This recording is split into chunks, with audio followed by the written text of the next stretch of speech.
Mu'az dikutus ke Yaman, Allah nanya, "Ya Mu'az, kaifa taqdi iza arada lakal qada?" Bagaimana kau menghukumkan kalau ditanya? Kata Mu'az, "Aqdi bi kitabillah." Kuhukumkan dengan Quran. Nabi setuju.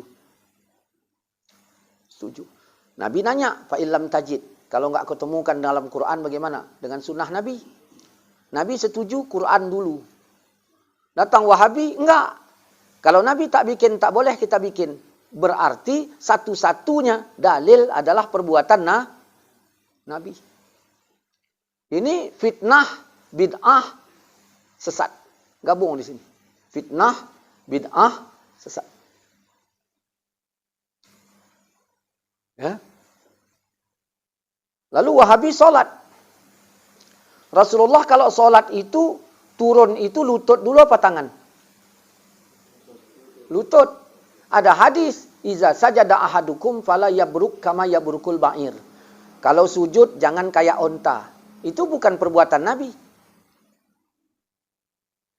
Lalu Wahabi ini sujud pakai yang bukan perbuatan Nabi, apa yang pakai perbuatan Nabi? Iya. Kalau Nabi tak bikin, tak boleh kita bikin. Kena lagi dari situ. Padahal yang dimaksud dengan hadis di situ, "Fala yabruk kama yabrukul ba'ir."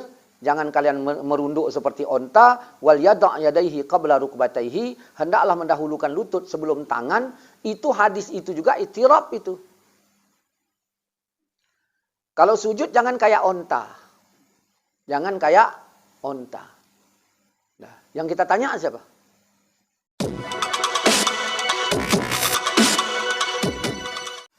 Assalamualaikum warahmatullahi wabarakatuh. Alhamdulillah. Asyhadu an la ilaha illallah wa asyhadu anna Muhammadar Rasulullah.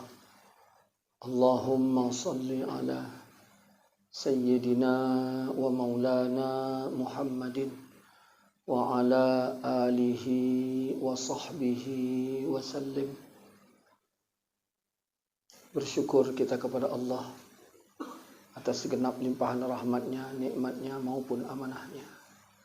Berselawat kita kepada baginda Nabi kita Muhammad sallallahu alaihi wasallam. Kita mohonkan kepada Allah selawat yang kita bacakan kiranya disampaikan Allah kepada beliau. Kita berdoa kepada Allah semoga di akhirat kelak kita mendapatkan syafaatnya. Amin. Ya Rabbal Alamin. Kita berdoa kepada Allah, semoga Allah membukakan hati kita. Allah berikan kita taufik dan hidayahnya. Allah tetapkan kita pada jalan. Waznu yauma izin al-haq. Timbangan pada hari itu adalah hak. Jadi hari kiamat amal ditimbang. Kapan timbangnya? Hari kiamat. Sekarang yang mati-mati dah ditimbang apa belum?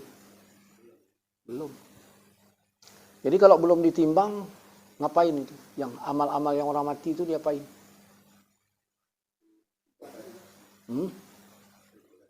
Masih dimuat. Saya mati. Dosa saya 10. Pahala saya 10.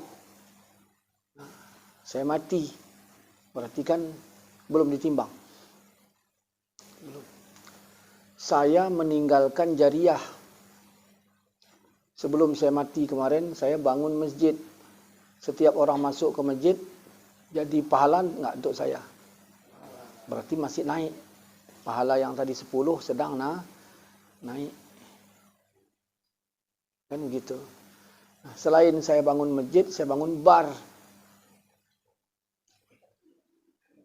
Nah, kan gitu. Saya mati. Nah, naik enggak dosa tadi? Naik. Nah, jadi berapa? Jadi banyak. Udah ditimbang? Belum. Sudah. Jamaahnya mana banyak? Masjid apa bar? Kok tahu?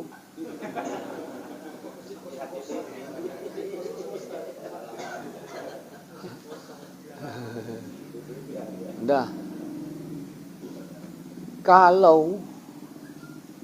Kalaulah jariah tadi Ya. Banyak yang jamaah masjid. Kira-kira waktu ditimbang nanti banyak mana? Kalau jariah tadi banyak yang bar, waktu ditimbang nanti banyak yang mana? Banyak dosa. Dah. Tiba-tiba solat Jumat di kampung ni. Lalu khatib berdoa, Allahumma ighfir lil muslimin wal muslimat. Dapat pula saya sekian persen. Maka dosa saya yang tadi 10 jadi 100 oleh karena saya bangun bar tadi. Dia rupanya dapat saya 2%. Berarti tinggal berapa? Tinggal 98. Nah, masjid sana juga khatib. Allahumma ighfir lil muslimin wal muslimat. Dapat 2%. 96. Masjid lagi sedunia ini membaca. Jadi berapa tinggal? Tinggal 5. Dah. Yang bar tadi kan masuk lagi. Yang bar tadi. Naik lagi jadi 10. Naik lagi jadi 15. Nah, orang-orang yang berdoa Allahumma ighfir lil muslimin dan muslimat kabul, kurang lagi. Orang masuk ke bar lagi, naik lagi. Begitulah. Dah. Nah. Rasul pernah membaca Quran di kubur sahabat. Kira-kira bacaan itu untuk dirinya apa untuk yang dikubur? Kalau untuk dirinya apa yang di situ bacanya? Dah. Maka bacaan-bacaan tahlilan yang dibaca ini sekali, ya. Macam mana untuk saya tadi? Nyampe enggak? Nyampe. Dah, maka naik terus. Naik. Yang di bar pun naik. Naik. Muslimin dan muslimat doa tadi juga mengurangi. Begitulah terus-menerus sampai hari kiamat. Sampai hari kiamat baru berlaku timbangan pada hari itu hak. Di dalam surat Mukminun 102-103, siapa yang berat timbangan baiknya beruntung.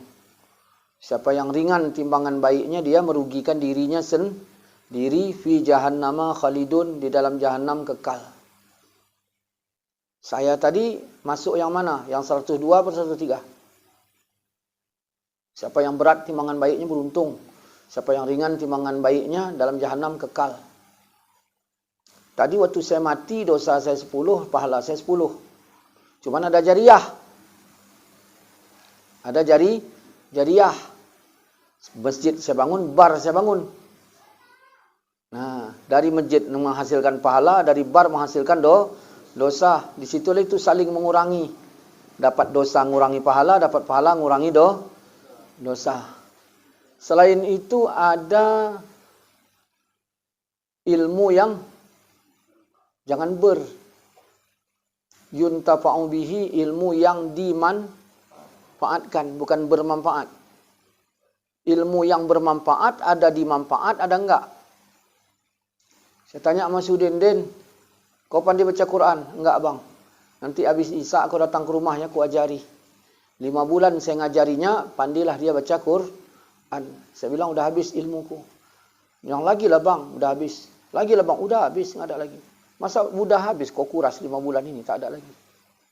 Yang lain bang, kalau yang lain ada. Ilmu apa? Ilmu teknik main dadu supaya menang. Jadi Sudin ngambil ilmu sama saya 2. Yang pertama ilmu Quran, yang kedua ilmu judi. Lalu saya mati. Setiap Udin baca Quran saya dapat. Karena dia mengamalkan ilmu saya. Ya, dimanfaatkan. Nah, masuk bulan Ramadan, tadarus enggak Sudin? Tadarus. Ngalir terus ke saya, baik diniat atau enggak diniat. Karena dimanfaatkannya. Dah. Begitu malam 28 Ramadan, khatam. Karena malam 29-30 bagian zakat itu. Jadi enggak baca Quran lagi. Disitulah Sudin memainkan teknik yang kedua. Apa itu? Ya. Ngalir enggak ke saya? Ngalir. Nah. Dah. Baru doa anak yang soleh. Jadi pada hari itu ditimbang. Kalau saya banyak amal baik saya beruntung. Kalau banyak amal jelek saya dalam jahanam kekal. Pertanyaannya, lebih baik mati sekarang apa nanti? Iya. Lebih baik sekarang apa nanti? Sekarang. Makanya mayit itu disuruh segerakan. Disegerakan. Awal kali penyegeraannya mandi mayit. Makanya kita sekarang ini salah kaprah. Tahlilnya itu sebelum mayit dimandi. Macam mana mau nyampe? Harusnya dimandikan dulu. Baru masuk malam pertama. Jadi mati sekarang sama nanti lebih baik sekarang. Ya. Saya pun dah siap ini. Iya. Siap saya. Karena begitu saya mati, maksiat saya enggak jalan. Kecuali ada yang saya tinggal. Jariah tadi. Artinya apa? Andai kata saya tidak meninggalkan jariah yang jelek, berarti ya udah doa kaum muslimin dan muslimat nambah terus ke saya kan. Makanya dalam hadis dari Abu Hurairah itu disebutkan Ibnu Abbas kepada Abu Hurairah. Agak lupa saya sikit. Nah, sejelek-jelek manusia orang yang mati menjelang orang yang hidup menjelang hari kiamat. Karena begitu dia mati enggak ada lagi yang baca doa untuk dia karena dia yang terakhir. Ya, itu kan hadis itu. Ya, enggak ada lagi. Karena dia yang terakhir. Nah. Maka ini keuntungan.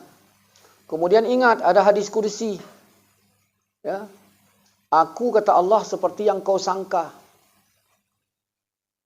Aku kata Allah seperti yang kau sangka. Saya berpikiran orang mati udah putus.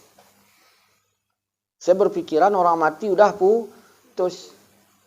Allah berlaku kepada saya seperti sangka saya. Kalau saya berkeyakinan udah mati putus, maka enggak ada gunanya doa kaum muslimin itu untuk saya karena udah putus sesuai dengan keyakinan saya. Maka disinilah kerugian orang yang meyakini bahwa tak sampai tahlilan kepada mayit. Di situ dia rugi. Karena seberapa dia mati, segitulah dia dihisap di akhirat, enggak ada nambah lagi. Karena sudah putus. Iya. Makanya golongan mereka itu bertolak belakang dengan mayoritas. Bertolak belakang dengan mayoritas. Dan kerja mereka itu mencaci mayoritas. Mereka menganggap mereka yang betul. Mereka menganggap mereka yang benar. Mereka menganggap mereka lah yang asli. Menurut mereka, yang asli, yang murni adalah mereka. Yang kebanyakan enggak murni. Maka di dalam Quran Allah katakan yang masuk surga itu yang mayoritas. Boleh jadi yang mayoritas waktu matinya kemarin amalnya enggak banyak, pahalanya enggak banyak. Tapi karena muat terus hari kiamat jadi banyak. Sedangkan dia mati, macam mana mati begitu sampai hari kiamat. Kenapa? Karena keyakinannya mengatakan yang hidup dan yang mati sudah putus. Sehingga kalau kita baca nas-nas Al-Quran, mereka ini enggak masuk surga. Kita bisa cek itu. Enggak masuk surga. Kalaulah kita cek amal ibadah kita sekarang ini, kita mati nanti, kayaknya enggak cukup. Makanya Nabi pun mengatakan yang paling mengagetkan mayit itu malam pertama. Karena malam pertama dia langsung membawa dosa dan pahalanya. Yang otomatis mungkin lebih banyak dosanya. Malam pertama, maka dia kaget. Sedangkan muslimin dan muslimat berdoa terus untuk muslimin dan muslimat yang lain. Malam kedua lebih ringan lagi, karena udah paham kan maksudnya? Paham kan? Saya aja nggak paham. Oke, ya gitulah itu.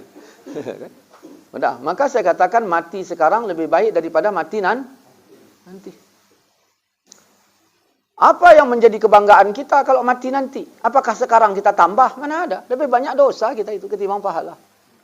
Maka begitu kita mati, terhentilah pahala kecuali dua. Yang pertama, dosa kecuali dua. Yang pertama, jariah yang jelek. Yang kedua, ilmu yang dimanfaatkan orang untuk yang jelek. Maka kita tidak boleh menyumbangkan ide-ide jelek. Karena takut dimanfaatkan orang. Ustaz, aku nggak masang togel. Nggak apa, bagus. Cuma nyumbang mimpi. Gimana? Makanya kalau ditanya orang nomor berapa keluar, jangan bikin jariah yang jelek. Wak, mimpi apa? Aku tadi malam mimpi banjir. Banjir bandang. Ya, kalau banjir bandang 26 bang. Terus keluar naga. Kalau 2 naga 48. Jadi 26, 48. Terus naga ini tadi makan monyet. Wah, kan udah ada. Tambah aja terus itu. Tambah aja terus. Monyet ini tadi. Tiba-tiba naga tadi ngadap aku. Nah, larilah aku ke hutan. Ketemu beruang. Wah, kan makin bingung nih. Yang mana mau dipasang itu kan. Udah. Sebutkan aja itu. Sampai 50 binatang. Oh, nggak iya lagi nih ceritanya. Gitu.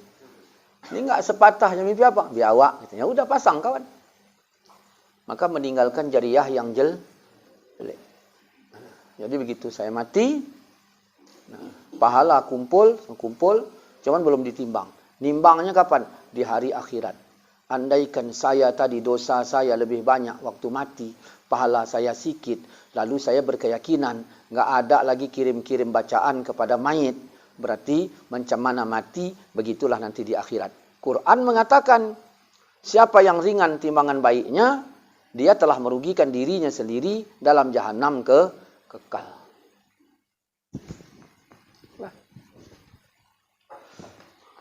Maka Wahabi yang getol kali mengatakan nggak nyampe, di situ dia ruginya. Di situ dia ruginya. Kenapa? Karena Allah seperti yang kau sangka. Nah, itulah gunanya kita ya membuat tahlilan. Cuman yang jadi masalah, Nabi pernah nggak meninggal keluarganya? Pernah. Dibikinnya tahlilan apa enggak? Enggak.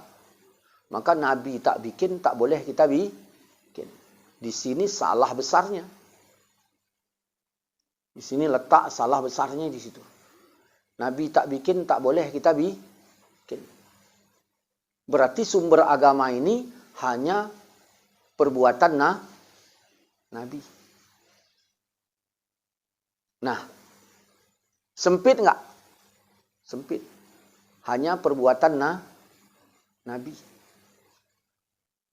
Dah. Jadi kalau Nabi enggak bikin, enggak boleh kita bikin. Siapa yang membuat yang Nabi tak buat, berarti masuk. Cek hadis. Pernah Nabi solat pakai celana panjang? Cek aja. Pernah Nabi solat pakai celana panjang? Enggak. Berarti jika membuat yang Nabi tak buat, bid'ah. Masuk neraka. Cek aja itu. Cek dalam sunnah. Tak pernah. Berarti yang pakai celana panjang ini macam mana? Ya. Apa alasan kita? Oh, itu lain gitu. Kalau kita sesuai dengan teks, itu lain. Nah, maka kalau Nabi tak bikin, tak boleh kita bikin, itu bukan ajaran Islam. Kenapa? Kalau Nabi tak bikin, tak boleh kita bikin, berarti amalan Islam wajib hanya bersumber kepada perbuatan Nabi. Bisa kafir itu. Bisa kafir. Karena otomatis menolak Quran sebagai dalil. Menolak Quran sebagai dalil. Sedangkan Quran mengatakan fa in tanaza'tum fi syai' farudduhu ilallah wa rasul. Kalau kalian beda pendapat, ini bukan pakai tan ya, yang ditambah. Kalau kalian beda pendapatan, ya, yang gitu.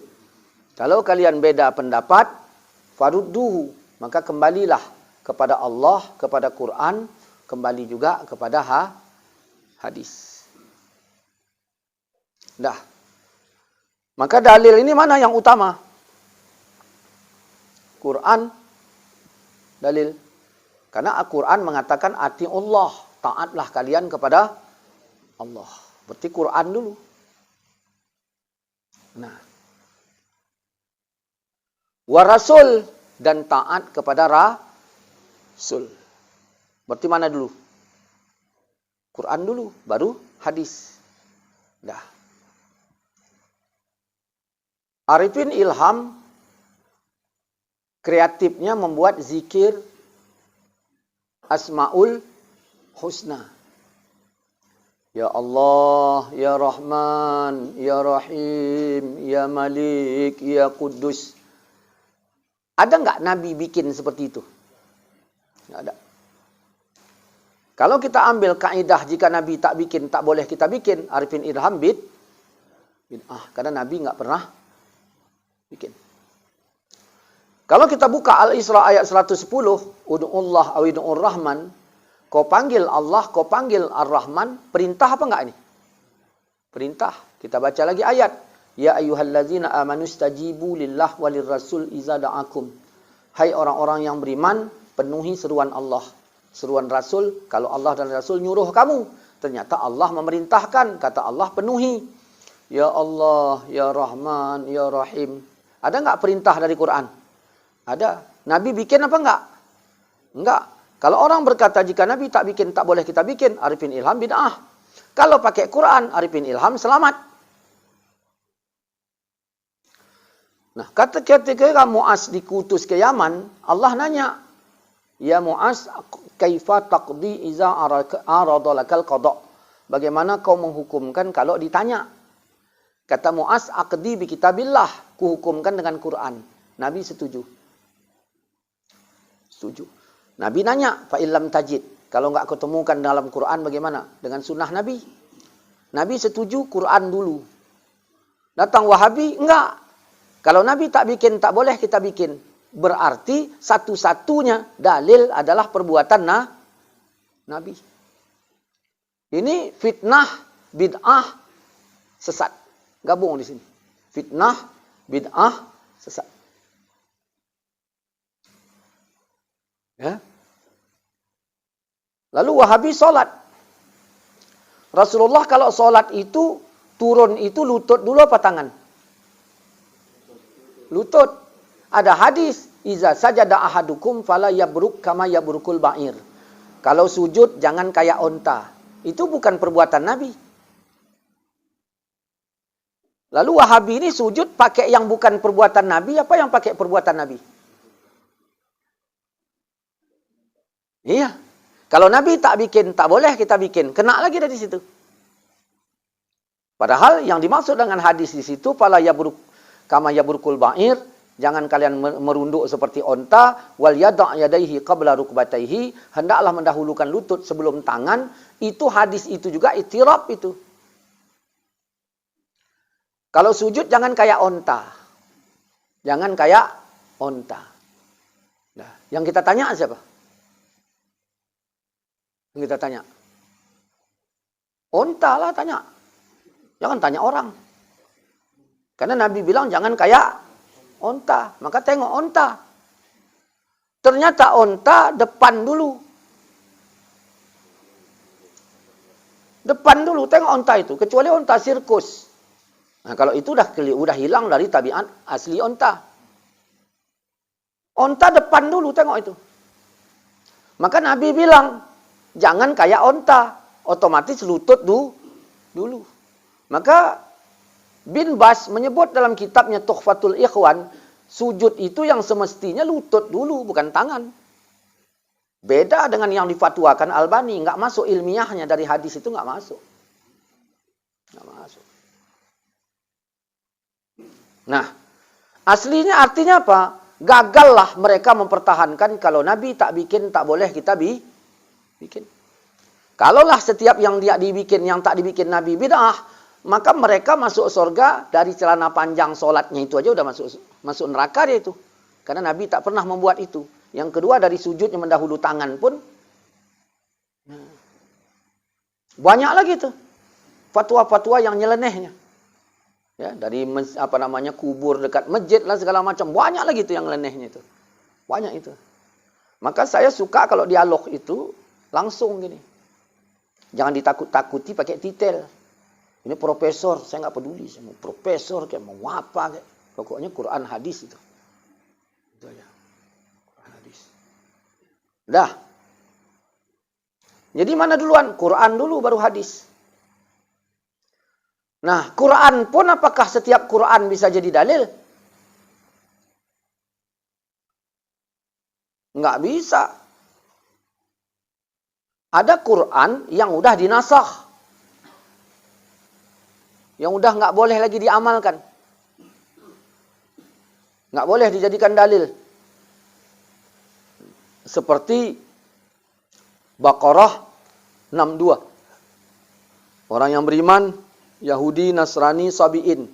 Siapapun yang beriman kepada Allah dan hari kiamat, amalnya baik, mereka dapat pahala. Berarti Yahudi pun dapat pahala. Yang penting, amalnya baik. Maka lahirlah JIL, Jamaah Islam Liberal, yang mandang baik. Sehingga apa kata Buya Syakur? Ya. Nah, Buya Syakur udah meninggal kapan? 2 minggu yang lalu.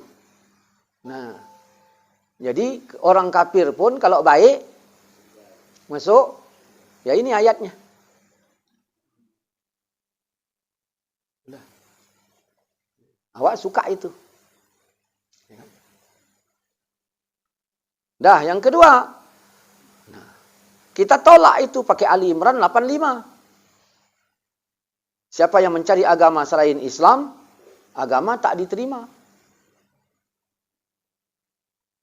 Dah. Kalau pakai yang tadi, kita nggak perlu masuk Islam, kafir nggak perlu masuk Islam. Ustaz, aku masuk Islam, nggak perlu kalian. Yang penting amalmu baik. Dijamin oleh ayat Baqarah 62. Tapi kata Ali Imran 85, siapa yang mencari agama selain Islam, agama tak diterima darinya. Timbul pertanyaan, apakah orang Kristen masuk surga?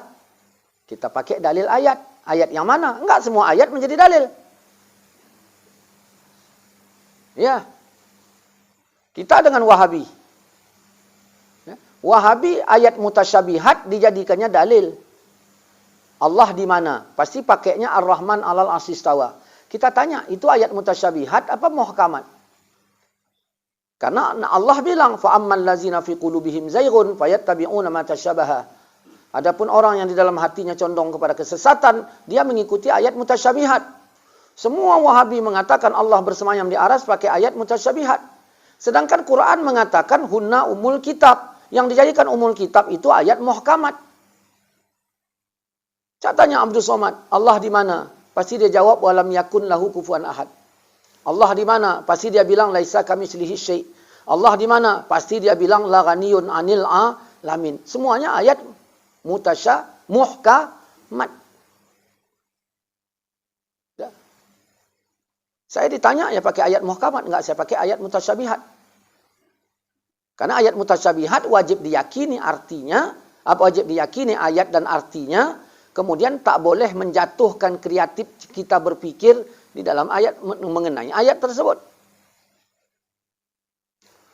Maka dari sini Quran ini perlu dipahami. Quran si Quran, kandungan Quran berapa? Maka ulama menghitung kandungannya. Bukan ayatnya.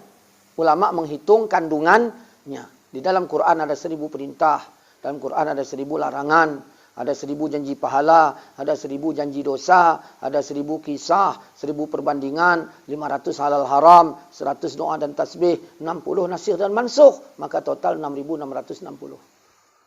Datang orang bilang, udah kuhitung Ustaz, nggak sampai 6000. Apa yang kuhitung? Bulat-bulatnya. Bukan yang itu.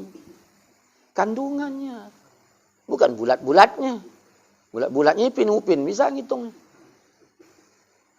Ini nih bedanya.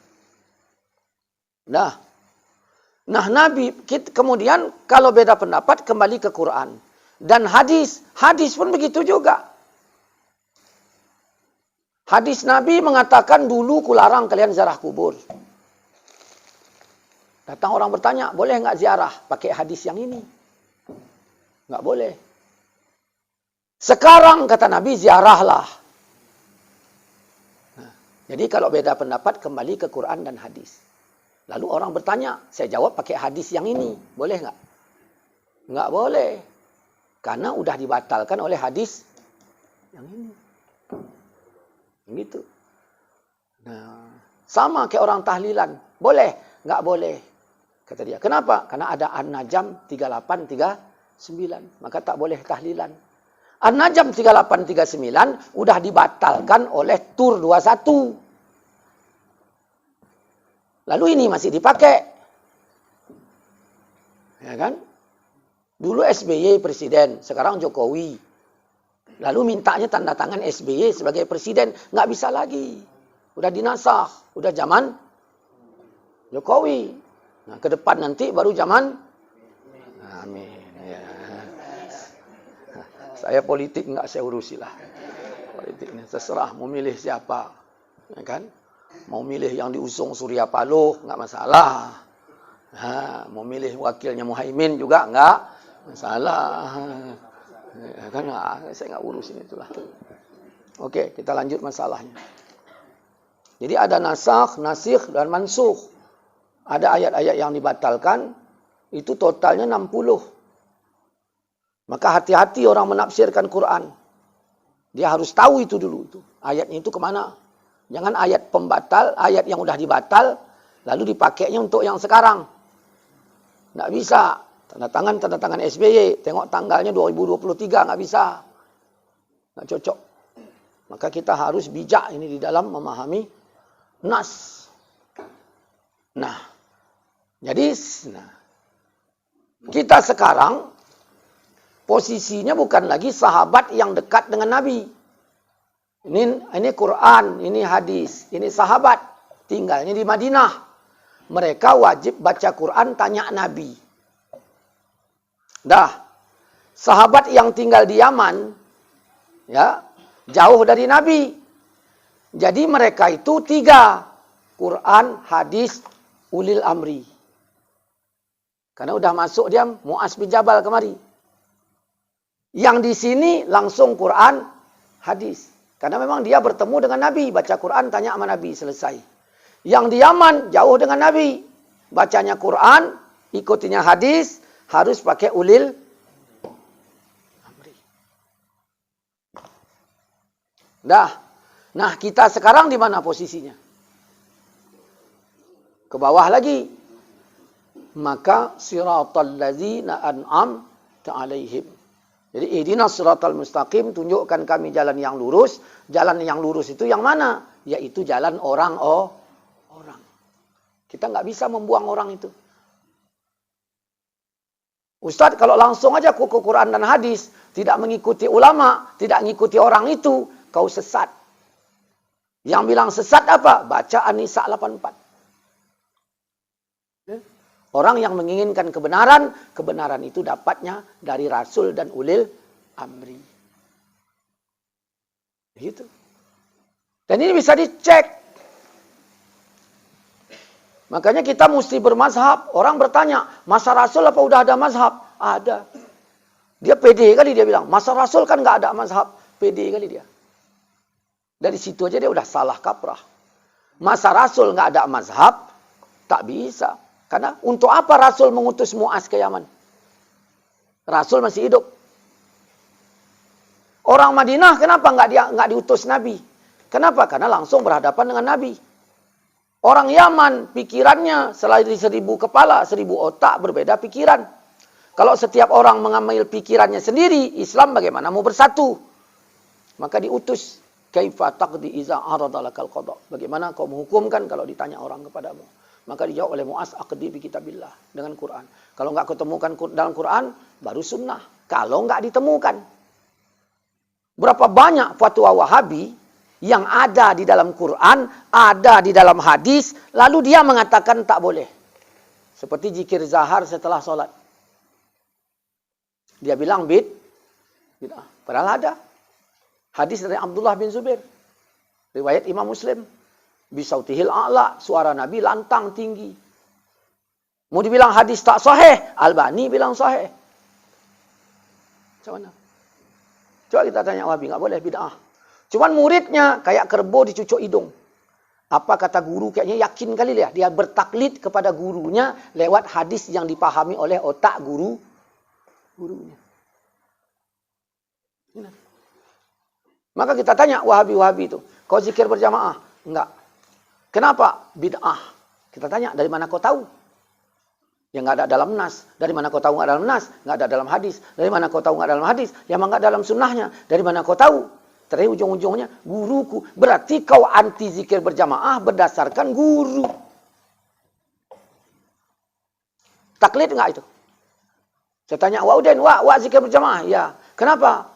Mana hadisnya? Aku nggak ada hadisnya, kata guruku gitu. Jadi Wak Udin ikut guru, Wahabi ikut. Nokohnya Wahabi mana? Kami Quran dan hadis. Nokoh. Ya. Makanya saya membuat makalah zikir berjamaah dicontohkan di zaman Nabi. Saya sebar makalah, saya bantah. Kadang-kadang orang nengoknya, tengok ini. Ay, jangan gitu cara bantahnya. Aku buku Wahabi, ku baca. Ku renungkan. Yang paling lama saya merenungkannya tentang masalah berdiri solat. Ya, itu dikasih dulu, itu di Tanjung Mulia. Tanjung Mulia, kasih buku. Penulisnya Hakim Abdad. Ibnu Saini. Murajaahnya Hakim Abdad. Wajib bagi orang yang solat jamaah, kakinya nempel dengan kaki sebelah. Bacanya hadisnya. Lama itu saya. Hampir bulan juga saya itu menelitinya. Gini. Terakhir sama orang Wahabi juga saya tanya. Kau bisa baca kitab? Bisa. Macam mana ini? Oh, ini bagus. Berarti nggak punya otak kau, saya bilang. Kenapa? Hadis Anas bin Malik mengatakan, luruskan shaf dan rapatkan shaf kalian. Kata Nabi. Luruskan shaf kalian, rapatkan. Ada perintah Nabi. Aku melihat dari belakang punggungku. Maka kata Anas, falaqad ra'aitu ahadana. Kulihat seorang di antara kami. Seorang di antara kami menempelkan kaki dengan kaki, bahu dengan bahu. Hadisnya falaqad ra'aitu ahadana.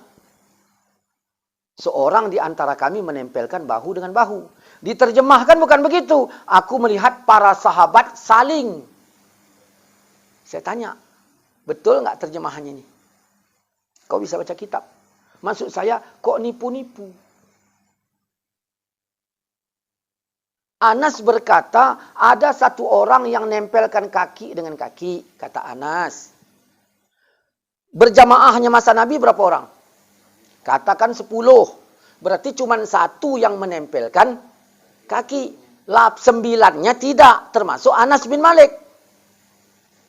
Pertanyaannya, kenapa orang dipaksa kepada yang satu itu dengan mengatakan yang lainnya tadi bid'ah, yang betul satu.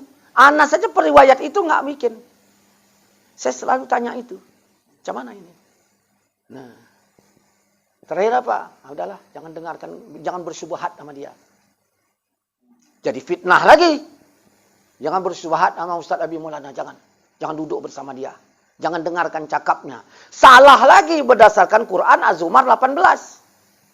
Karena Quran Az-Zumar 18 nggak begitu ajarannya. Yang mendengarkan perkataan, mengikuti yang terbaik di antaranya. Dengarkan dulu, simak dulu. Karena mukmin dengan mukmin ini saudara. Fa aslihu baina. Begitu. Nah.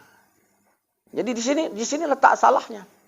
Cuman yang jadi herannya kita, memang mereka taklidnya taklid buta. Hulunya tinggi kepada gurunya. Lalu dia bilang, tuh tengok itu, orang hulu kali dia, sama Abi Umar. Lebih hulu dia lagi kepada gurunya. Mutlak apa yang dikatakan gurunya, 100% mereka terima sebagai ajaran kebenaran. Dan itu fakta itu. Ya, fakta itu. Maka siapa yang bertaklid buta? Wahabi. Kita taklid melek-melek dikitnya. Nggak buta-buta kali. Kalau dia taklid buta itu. Semua kata gurunya benar semua. Nah. Kalau kalian berselisih pendapat, kembali ke Quran dan hadis. Hadis ini apa? Perkataan Nabi, hadis nggak? Hadis. Perkataan Nabi, hadis. Apa rupanya kata Nabi? La yajtami'ul qaum. Tidak berkumpul satu kaum. Dalam riwayat yang lain, malak. Tidak berkumpul satu kaum. Fayad'u ba'duhum Ada yang doa diaminkan, yang lain doanya diterima Allah. Berarti boleh nggak doa berjamaah? Boleh. Kita tanya, ini hadis sahih apa enggak? Sahih. Bahkan Wahabi pun bilang sahih. Ditanya itu Wahabi Pekanbaru dalam videonya. Sahih enggak? Dia bilang, sahih, kata dia. Tapi, Tapi, hadis ini tadi sahih. Udah, disuruhnya orang ninggalkan hadis ini, kembali ke tapinya dia. Tapi, pernah nggak Rasul bikin? Nah, kalau tak pernah, jangan bikin. Berarti hadis ini tadi gunanya untuk apa? Gunanya untuk apa? Nggak berguna. Tapinya itu menolak hadis. Ya sama seperti, dulu kularang kalian ziarah kubur. Boleh nggak ziarah kubur? Nggak boleh. Tapi, mana ada tapi? Tapi, tak boleh. Titik. Kapan? Sekarang ziarahlah. Boleh nggak? Kata Wahabi apa? Boleh sih boleh. Udah mulai. Tapi, jangan dikhususkan waktu. Udah mulai. Kalimat jangan dikhususkan ini, itu ajaran pribadinya dicangkokkan kepada hadis. Apa bedanya dengan Kristen? Harusnya Injil Yesus menjadi Injil Matius, Injil Paulus, Yohanes, apa bedanya? Kalau kita ngikut Nabi, dulu kularang, sekarang silakan. Boleh nggak? Ya udah boleh. Ustadz aku kami menjelang lebaran, ya silakan. Menjelang ini, silakan. Kenapa tak boleh? Karena ada tapi. Jadi muridnya ini bukan ke hadis, ke tapi gurunya itu. Disinilah man ahdasa fi amrina, siapa yang mengada-ngada dalam urusan kami, yang nggak ada darinya ditolak, bid'ah. Nah inilah ini, tapi itulah ini, bid'ah, dolalah, finnar.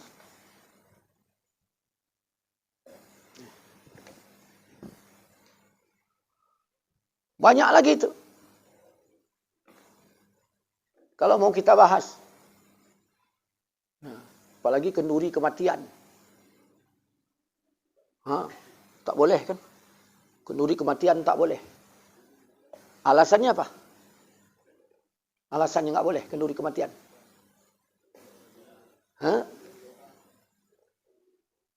Kalaulah mereka bebaskan kita mengikuti Quran, boleh.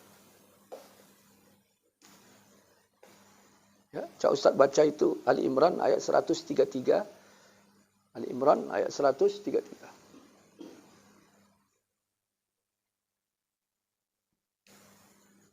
Jadi ajaran mereka mempersempit dalil, meninggalkan Quran, hanya kembali kepada perbuatan Nabi. Padahal hadis itu ma'udhifa ila Nabi, sesuatu yang disandarkan kepada Nabi. Perkataan Nabi hadis, walaupun Nabi tak bikin. Perbuatan Nabi hadis. Sunnah takluk kepada hukum. Nabi semayang 5 waktu. Sunnah nggak? Sunnah, hukumnya wajib. Nabi semayang duha. Sunnah nggak? Sunnah, hukumnya di kita sunat. Nabi makan minum, sunnah nggak? Sunnah, hukum di kita mubah. Nabi menyambung puasa sampai malam, sunnah nggak? Sunnah, di kita makruh. Istri Nabi lebih dari 4, sunnah nggak? Sunnah, di kita haram. Jadi tidak semua sunnah itu sama di kita. Coba An-Nisa, Ali Imran ayat 133. Artinya aja. Dan bersegeralah kamu mencari ampunan dari Tuhan. Nah, ini kan perintah. Berserahlah kamu kepada ampunan Tuhan, segera. Kau berdosa nggak? Berdosa. Segera kau ke ampunan Tuhanmu. Timbul pertanyaannya, caranya gimana? Kan gitu. Oke, lanjut artinya aja dulu. Bersegeralah kamu.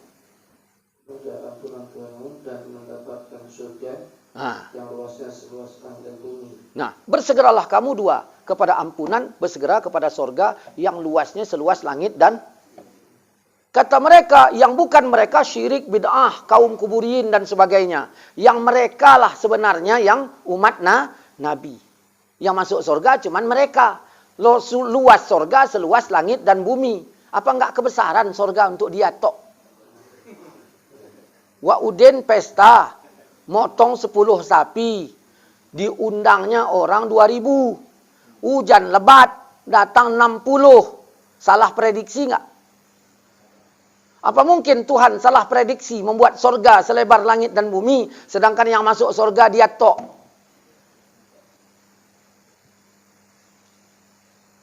Dah. Terus? Yang disediakan bagi orang-orang yang bertakwa. Yang mana itu? Yang mana? Ayat 134. Itu orang-orang yang berinfak baik di waktu lapang maupun Nah, itu orang yang berimpak lapang dan sempit. Saya meninggal ayah saya kemarin. Dah. Waktu ayah saya meninggal, saya hitung lapang apa sempit? Kata Allah apa? Bersegera kamu kepada ampunan Tuhanmu. Caranya impak lapang dan menurut Quran waktu sempit pun berimpaklah. Berarti boleh. Kata Wahabi, kalau baik, kenapa Nabi nggak bikin? Berarti Quran dibiarkan. Dipakainya hadis Ja'far. Hadis Ja'far mengatakan bantu dia karena dia dalam kesulitan. Bantu dia. Udah. Saya keluarga Ja'far. Mati ayahku. Ustadz yang disuruh Nabi, kau bantu aku. Karena aku sedang sulit. Dah. Datang Wahabi bilang, kau nggak boleh bikin kenduri. Loh, hadis tadi hubungannya ke saya apa? Hadis bukan untuk saya. Kau bantulah dia karena dia sedang sibuk dalam urusannya. Lalu dia bilang, nggak boleh kenduri karena hadis keluarga Ja'far. Nggak ada kaitannya. Lalu saya bikin kenduri karena ayat tadi. Dia bantu saya karena hadis. Sinkron kan? Ketemu kan? Nah, makanya kadang-kadang saya nengok-nengok mereka ini berfatwa gila ini. Tidak sesuai dengan nas. Nggak usah kita bicara fakta. Ada nggak orang kenduri setelah Rasulullah setelah meninggal keluarganya? Ada. Di zaman Nabi. Nabi datang nggak? Datang. Ini nggak. Berapa banyak anak Nabi wafat. Pernah dia bikin kenduri. Waktu zaman sahabat pernah malam Jumat ini. Wirid di tempat Abu Bakar. Datang Abu Bakar bikinnya godok-godok. Besok ke rumah Umar. Lalu Umar bikinnya lontong. Dari nanya aja udah minta tendang itu. Iya, ini perkara agama. Nggak boleh main-main. Nggak boleh main-main. Ini perkara agama. Nah, lalu dibikinlah bid'ah. Definisinya fi'lun malam yu'had fi asir rasul. Perbuatan yang enggak dicontohkan di zaman Nabi. Dari situ aja udah salah. Perbuatan yang enggak dicontohkan di zaman Nabi. Berarti bid'ah. Setelah Rasulullah wafat, apa yang pernah dibuat Umar bin Khattab? Apa yang pernah dibuat oleh Zaid bin Haris? Apakah Umar bin Khattab ahli neraka, lalu dia ahli surga? Nggak bisa. Banyak kacaunya mereka itu. Banyak kacaunya mereka. Dari akidah berselemak, dari hukum berselemak, ditambah lagi yang video-video baru ini apa? Nah, video barunya apa namanya? Nah, kencing itu yang najis kencing orang. Kencing binatang enggak najis. Ya. Pernah dengar itu? Kencing itu yang najis kencing orang. Kencing binatang enggak najis. Hebat juga itu. Kita bahas masalah kencing. Semua kencing. Perhatikan, semua kencing itu adalah suci. Semua kencing adalah suci. Kecuali kencing manusia. Dah. Berarti kencing-kencing anjing pun boleh. Nanti alasannya apa? Ayat. Allahul ladzi khalaqalakum ma fil ardi jami'a. Allah menjadikan untuk kalian apapun yang ada di bumi. Berarti boleh. Jadi besok Pak kalau ada lincung, itu dalilnya. Apa nggak ada ayat? Wa yuharrimu alaikumul khaba'is. Kan ada itu ayat. Diharamkan atas kalian yang menjijikkan. Apa enggak jijik itu? Dari situ aja. Cuman yang herannya itu di-share oleh orangnya, supaya tahu gitu. Kayaknya udah paten kali ini. Ini berdalil kali ini. Dalam hati saya pauknya lah orang ini. Iya, dunia udah mau kiamat. Hukum itu aja belum dapat. Iya. Wallahu a'lam lah. Assalamualaikum warahmatullahi wabarakatuh.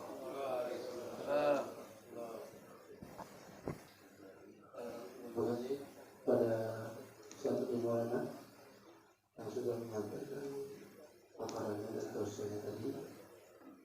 Barangkali dari jemaah ada yang ingin ditanyakan dari yang kita bahas tadi, dipersilakan.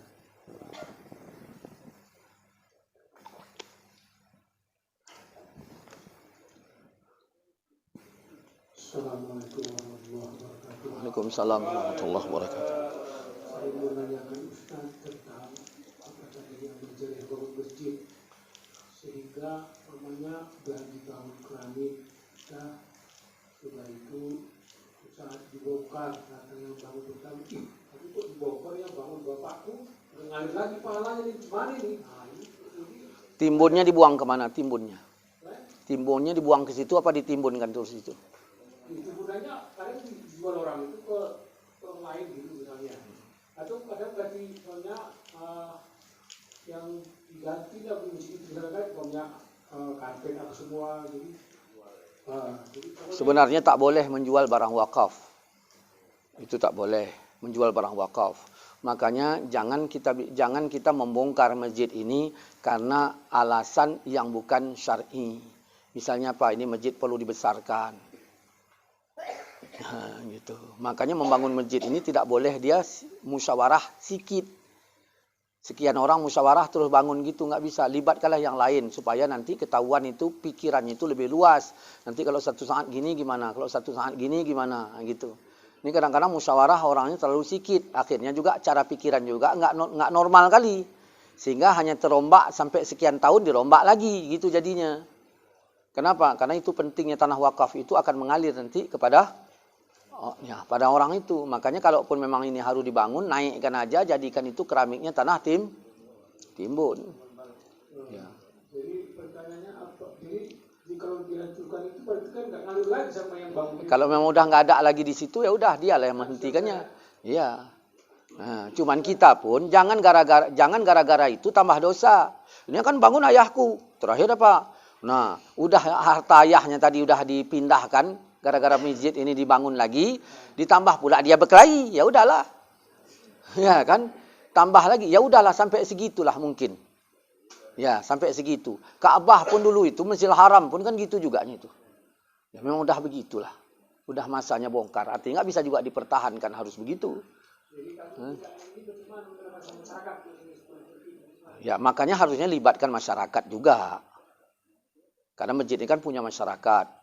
Cuman satu saya tengok masalah masjid ini. Di mana-mana saya tengok nggak beres kamar mandi. Ya, lantai kamar mandi itu kayak lantai bandara. Kamar mandi bandara. Mbok ya miring lagi nih. Miring. Ini enggak, airnya kalau kita meludah pun berjalan dia pelan. Bekecot lebih cepat kecot lagi berjalannya. Iya. Miring ini. Iya. Ini kadang-kadang di sini tongkrongan awak, di sini ember. Tinggi pantat awak ketimbang ember. Waktu nyucinya kemana? Ya, ini perat. Nah, di situ nih seringnya. Ada dulu dia ke masjid ini tadi kamar mandinya dia lantainya semen tok, tapi miringnya cukup. Begitu diganti yang ini, udah rata dia. Kemudian kan ini kan kamar mandi. Di luar kamar mandi kan ada lantai. Nah, itu tolong miringkan itu. Ini nggak rata, makanya kadang-kadang bau tengik, bau kencing. Kenapa? Iya, nggak ngalir dia. Nah, itu seringnya. Ya. Ya.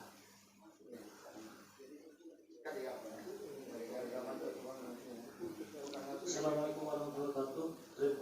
Terima kasih atas ilmu yang diberikan Ustaz. Masalah perjalanan Isra Mi'raj Ustaz. Ya. Sewaktu Isra Mi'raj bukan kepada, dengan. Ya. Ya. Maksudnya itu saya mau bertanyakan kan ada asyhadu alla ilaha illallah wa asyhadu anna muhammadar rasulullah.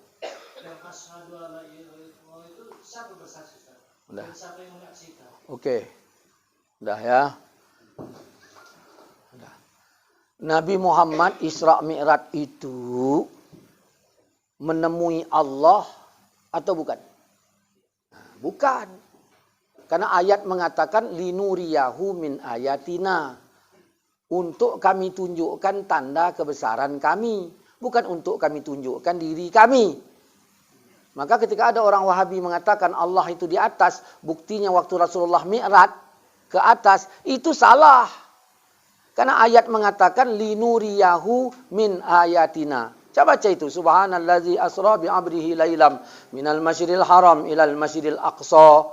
Al-aqsa allazi barakna haulah linuriyahu min ayatina. Untuk kami tunjukkan tanda kebesaran kami. Kenapa Allah tunjukkan tanda kebesaran Allah? Karena Nabi Muhammad kemarin itu dipanggil oleh yang besar-besar, diundang, lalu Nabi diejek. Allah bilang, Muhammad, itu yang besar-besar itu enggak besar. Yang hebat-hebat dibilang itu enggak hebat. Kalau mau kutunjukkan yang besar dan hebat, berangkat kita malam ini. Kutunjukkan tanda kebesaranku, bukan aku. Dah. Lalu Nabi Muhammad berangkat dari alam dunia, majas, hijab, roh, malakut, mulki, mustawa. Allah menciptakan alam mustawa untuk tempat Nabi menerima perintah. Kenapa Nabi Muhammad tidak diperintahkan sholat waktu di rumahnya? Nabi Muhammad belum nol, isinya rumah. Dijauhkan dari rumah, dibawa ke Masjidil Haram. Kenapa tidak diperintahkan sholat di sana? Nabi belum nol. Apa isinya? Kampung. Kenapa tidak diperintahkan, lalu dibawa dari kampungnya ke Masjidil Aqsa? Kenapa tidak diperintahkan sholat di Masjidil Aqsa? Nabi belum kosong. Apa isinya? Wilayah. Dijauhkan Nabi dari wilayahnya, dibawa ke Masjidil Haram. Kenapa tidak diperintahkan semayang Nabi Muhammad di Sidratul Muntaha? Kenapa tidak diperintahkan semayang di sana? Karena Nabi belum kosong. Apa isinya? Temannya Jibril.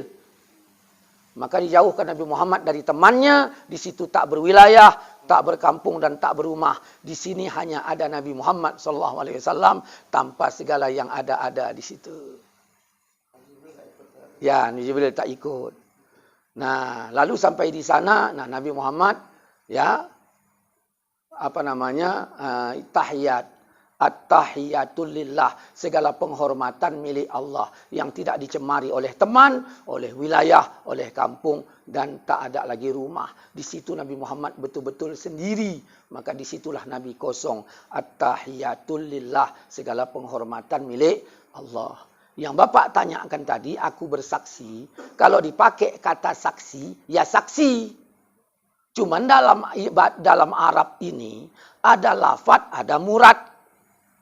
Lafadznya aku bersaksi, maksudnya aku meyakini. Begitu. Nah, terus dipakai gini, aku bersaksi. Nah, kan begini Ustadz. Misalnya Ustadz bersaksi, siapa saksinya? Nah, gitu. Nah, itulah. Aku bersaksi maksudnya aku mengiktikadkan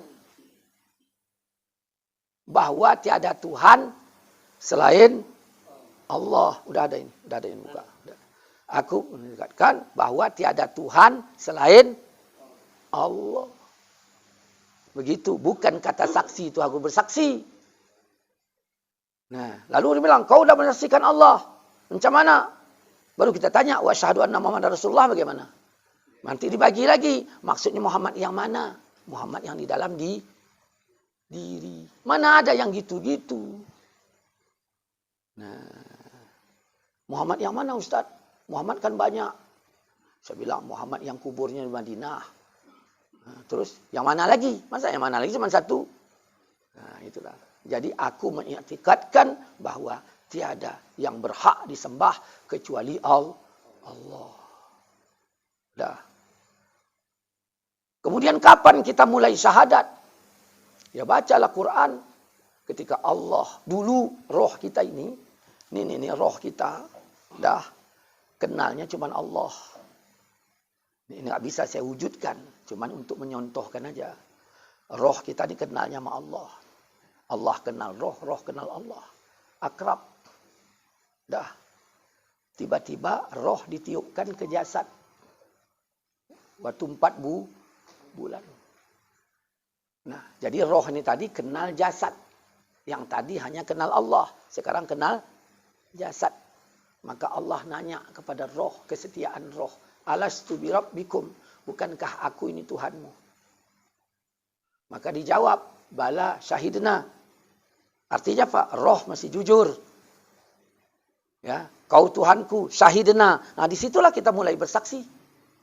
Maka asyhadu alla ilaha illallah ini sekarang ngulangi kesaksian yang dulu. Makanya Allah bilang, wallazina yanquduna ahdallah ba'da mitsaqih. Orang-orang yang meruntuhkan janjinya kepada Allah setelah janji itu kokoh. Makanya di akhirat ditanya, mana janjimu, mana sumpahmu yang dulu pernah kau katakan padaku.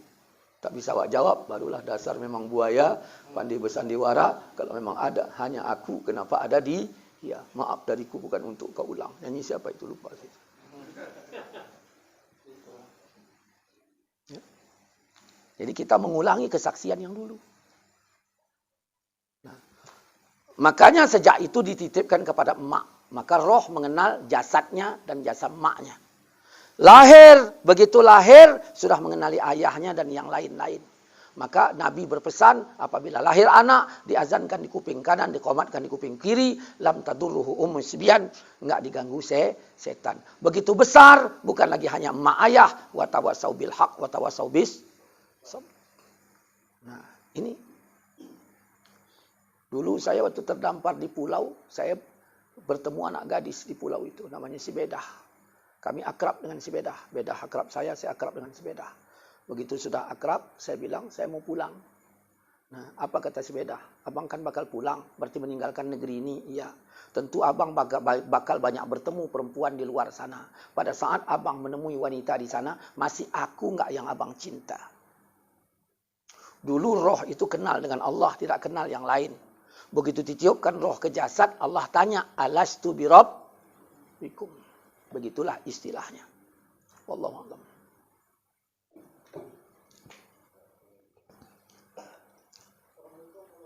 Waalaikumsalam warahmatullahi wabarakatuh.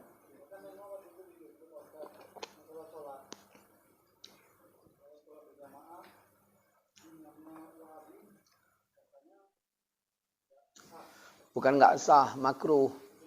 Itu landasan yang pertama. Cuman Wahabi ini tadi jadi imam. Sebelum jadi imam, awak tengok bersentuhan dengan istrinya. Batal nggak wuduknya menurut kita? Batal. Lalu dia jadi imam. Itu nggak sah awak ikut. Karena udah nampak hal yang berbeda dengan keyakinan kita. Tapi kalau tak nampak, nggak masalah. Dia berkeyakinan kalau bersentuhan dengan istri tak batal. Tiba-tiba dia jadi imam. Dia bersentuhan tadi, awak kan nggak tahu. Ya udah, itu nggak masalah. Ini tahu awak tengok. Begitu. Umumnya itu makruh. Cuman ada pendapat ulama mengatakan tak boleh. Ada macam-macam di sini. Wallahu a'lam.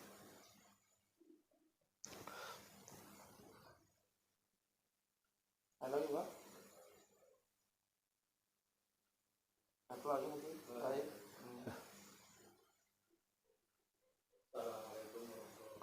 Waalaikumsalam warahmatullahi wabarakatuh.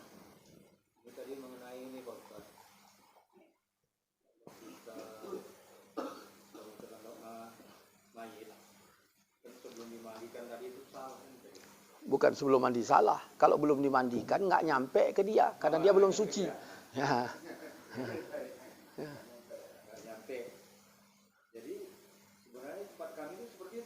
Bukan Pak Bapak aja, semuanya itu. Meninggal dia jam 4 sore, malam itu langsung dia tahlilan pertama.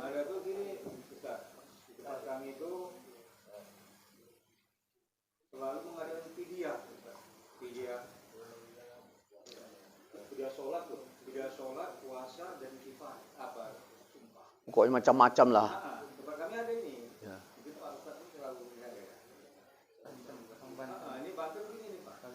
Sebenarnya kalau fidyah puasa ada. Sedangkan fidyah solat, sebagian orang mengatakan boleh, ashabnya Syubki mengatakan begitu. Cuman kalau saya baca dalam kitab I'anatul Talibin, jilid pertama halaman 24 atau 34 itu, Di situ dinyatakan Imam Subki bukan melaksanakan fidyah solat, tetapi mengqadha solat saudaranya, keluarga. Mengqadha solat, mengqadhakan solat yang meninggal, bukan memfidyah. Begitu juga yang tertulis dalam kitab I'anatul Talibin pada jilid yang kedua pada bab puasa. Sama itu seperti yang tertulis pada halaman 24 atau 34 itu di jilid pertama. Sama itu, berarti fidyah mengqadhakan solat. Itu boleh. Itu memang boleh, ada nasnya juga kan begitu. Boleh.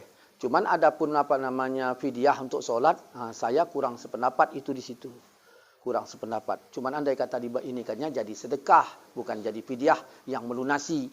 Adapun puasa, itu demikian. Karena ada ta'amun miskin. Begitu. Kalau kifarat sumpah pun ya memang ada. Kifarat sumpah, mana tahu dia sikit-sikit dulu sumpah.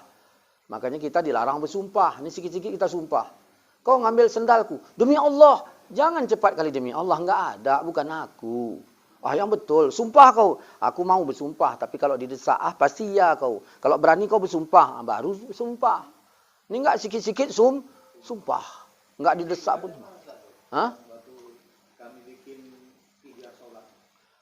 Yang kalau fidyah solat itu jatuhnya dia bukan melunasi solat. Tapi menjadi sedekah yang sifatnya pahala. Kenapa? Karena ada hadis mengatakan man nasiya salata falyusalliha idza zakaraha la kafarata laha illa zalik. Siapa yang meluputkan salatnya hendaklah digantinya ketika dia menyadarinya, la kafarata laha illa zalik, tidak ada bentuk kifarat lain kecuali mengqadanya. Ada orang bilang qada salat juga enggak boleh. Nah, dengan memakai hadis Aisyah. Datang kaum ibu-ibu menjumpai Aisyah, wahai Aisyah, tanyakan nama Nabi karena aku malu. Ini masalah kita. Maksudnya perempuan kan ada halangan. Maka tinggal solat, tinggal puasa. Cak tanya ke nama Nabi. Apakah mesti diganti? Maka Aisyah bertanya ke Nabi. Maka jawaban Nabi dijawab oleh Aisyah untuk ibu-ibu. Kita, maksudnya kita perempuan. Bukan kita laki perempuan.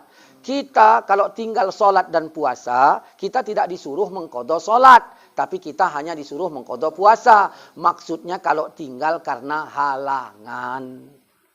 Bukan tinggal yang lain. Perempuan tinggal sholat ada dua. Ada karena halangan, ada karena malas. Yang malasnya tetap diqadha. Timbul pertanyaan, apakah Nabi pernah mengqadha sholat? Dalam riwayat Imam Tirmizi, Nabi pernah mengqadha sholat zuhur dan asar. Diqadhanya di waktu maghrib. Bisa dibaca Bahrul Mazi jilid yang kedua nomor 98 sampai 100 berapa itu. Nah, kalau dalam riwayat Umum Muslim, Rasulullah pernah mengqadha sholat asar di waktu maghrib. Waktu Khandak. Yang kedua, pernah Nabi juga mengqadha sholat subuh di waktu siang. Karena Nabi pernah kesiangan. Maka jangan kita bilang, berarti kesiangan sunnah dong. Jangan pula gitu. Jadi Nabi pernah mengqadha sholat di waktu siang itu. Karena Nabi nyuruh Bilal berjaga-jaga. Bilal tak jaga. Nabi duluan bangun. Baru Nabi membangunkan matahari udah panas. Akhirnya Nabi berangkat ke Batahan. Kemudian di sana sholat. Bagaimana sholat? Seperti sholat subuh. Maka dari sini ulama mengatakan, kalau engkau mengqadha sholat subuh, maka tetap seperti subuh. Walaupun zuhur kau qadha, walaupun malam, tetap seperti subuh, jahar. Karena Nabi menyolat sholat subuh waktu itu, jahar. Tapi adapun semayang zuhur dan asar, dijaharkan, Nabi melarang. Maka dilaporkan sahabat kepada Rasulullah. Apa jawaban Nabi? Afala tarmunahum bil ba'ri. Kenapa enggak kalian lempar aja pakai kotoran onta? Berarti ini menunjukkan Nabi larang. Bukan menunjukkan sunnahnya kalau ada orang jahar suhurnya dilempar pakai tai onta. Terus kalau pakai tai kerbau bukan begitu. Wallahu a'lam.